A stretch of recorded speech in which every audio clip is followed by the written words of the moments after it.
All right. Hello, everyone. My name is Zach, and I'm joined by my business partners, Jack and Steve. And we're here today to present to you Drunk Monk's Brewery, where the beer is religiously good. Now I'm going to show you a little promotional video we made to get the presentation started off. All right. So we hope you enjoyed our promotional video. So what is Drunk Monk's Brewery? Essentially, Drunk Monk's Brewery is a fine craft beverage establishment serving classic pub food staples in the heart of beautiful Brewers Row in Port Moody, British Columbia. So we learned some valuable textbook lessons throughout the class, and we want to apply them to our project. So first, we learned that we should do the P&D before the R&D. So every problem has a solution, as we've all learned. And too many innovators are so enamored with their own ideas that they pay insufficient attention to clarifying the P&Ds, focusing on the virtues of their own innovation rather than developing the customer familiarity needed to make the venture ultimately succeed. So what is the P&D statement of Drunk Monk's Brewery? So, frequenters of craft beer establishments desire 1, a friendly and welcoming environment where they can unwind after a long day. A third place outside of home in the office where they can conduct meetings or socialize with friends and family. 3, the ability to indulge in beer offerings that are brewed to a higher standard than mass-produced beers. And 4, a variety of selections. Next, I'm going to pass it off to Steve. Thank you, Zach. So let's talk about some of the risks we might face in opening up this enterprise. First off, we want to know, well, are people actually going to come, right? Belgian ales in general, right? That could be a niche subgroup for some. However, if we look at, certain offerings, maybe more of the Lambic style offerings, or maybe Belgian singles, those generally have a wider appeal. So we're going to have to make sure that our product portfolio matches the taste and desire of the typical craft brewer. Second thing, will it be accessible? Will people be able to come down here? Thirdly, what about our other competitors in the location we're at? Are the other competitors going to eat away our market share and eat us for lunch? And fourthly, is there demand? So I'm going to tease out some answers to these questions in the following slides.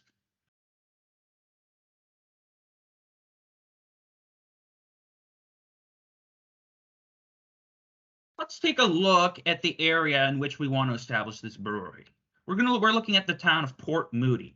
Now, the great thing about Port Moody is it's very close to downtown Vancouver, and it's fairly central in the lower mainland. So it's easy to get to from a lot of places.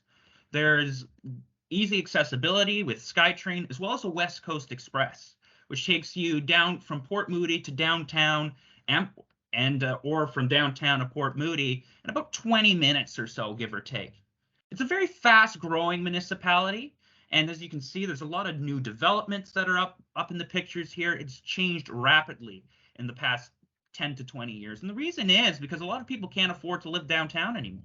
And so they've come to Port Moody because of the easy commute options to enable them to afford more in terms of a house and to be able to still readily make it downtown for work.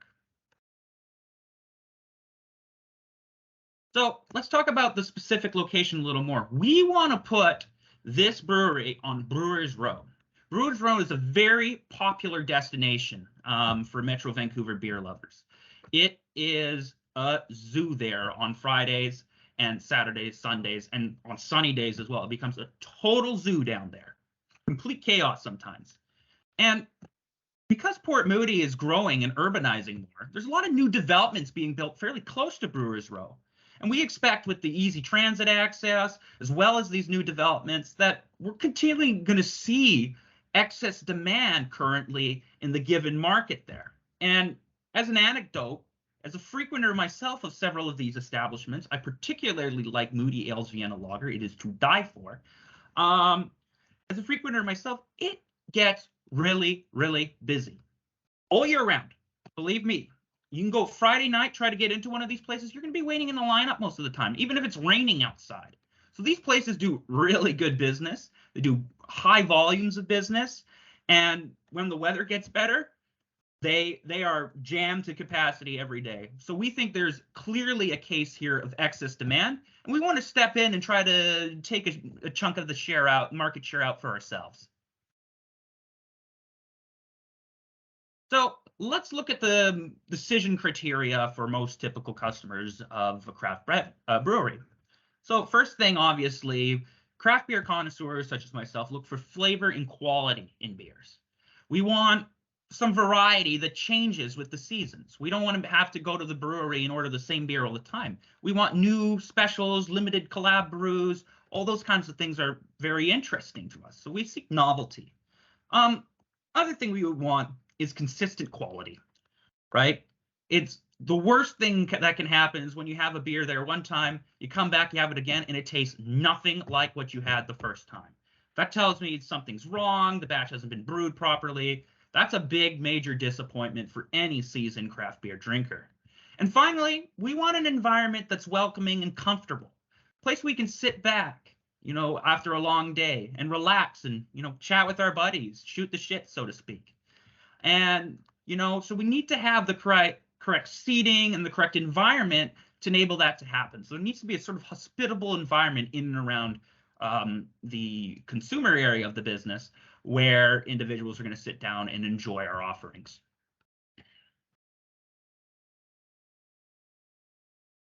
So Cohen says this much, right? A business model is getting the resources to satisfy our stakeholders.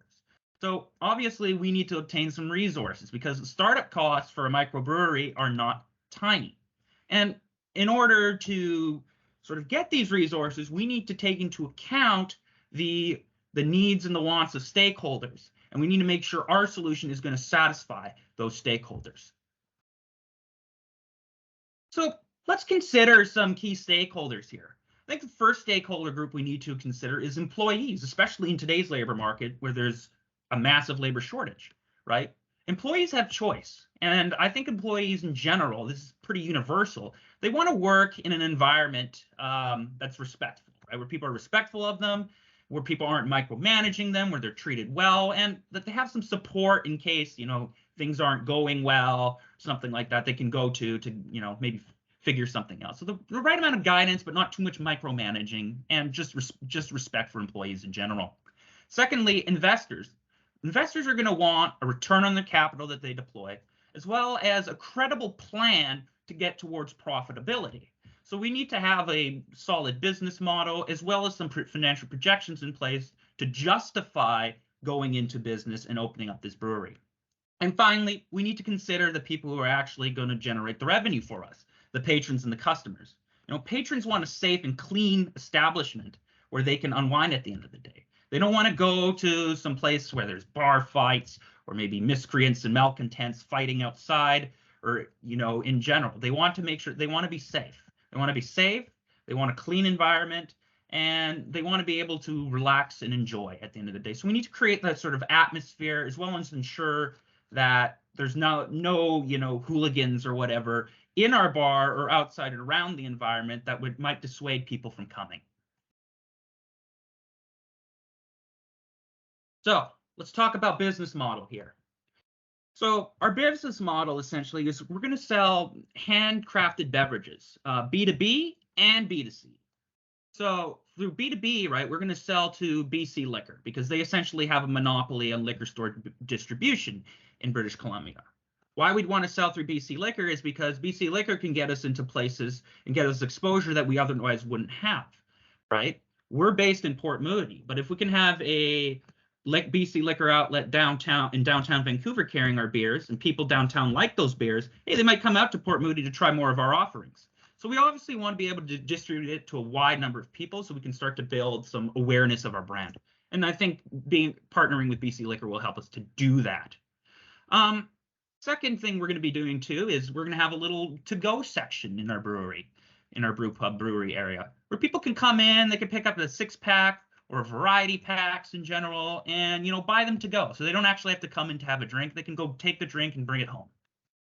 And finally, we need to provide a selection of beers that suits our customers' needs and has enough variety to keep them coming back. And we're going to do this along with providing a food menu, because what do drunk people like to do when they drink a lot? They like to eat. So we need to make sure we have some good classic staples in place for those individuals to have some food. And there's no real places actually along Brewers Row who have their own kitchens in-house. So we think this can give us a bit of a competitive advantage as well. And that when you come to our place, you can get some good grub along with your beer. And in doing this, right, we're concerned about carrying too much inventory. And the way we can maybe carry a little less inventory is through having a limited menu offering. So we're going to focus on burgers, pizzas, and good nacho offerings.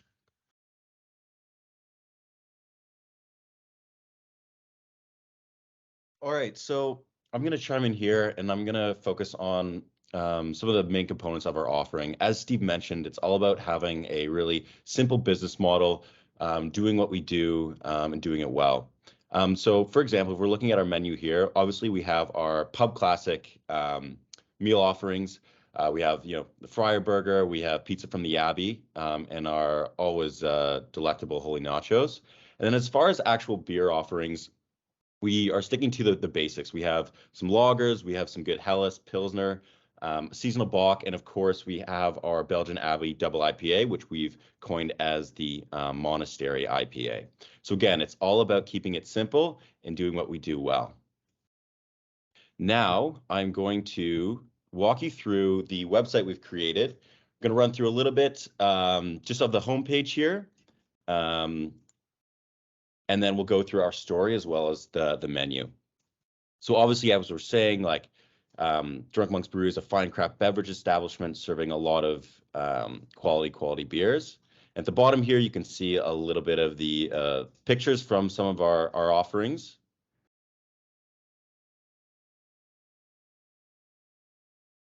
And now we are going to roll to the top of the menu here and go through our actual offering.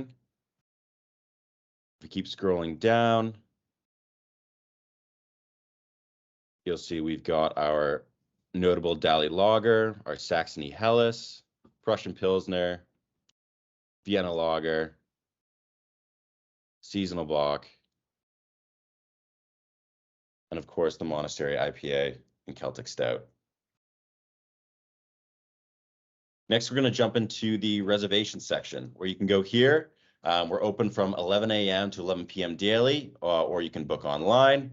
Of course, we have our social media presence. It's all about marketing. It's all about getting out there. Obviously, there is it's a competitive markets landscape. There are a lot of different breweries on Brewers Row, so it's all about you standing out, getting that competitive advantage, and showing what we're all about.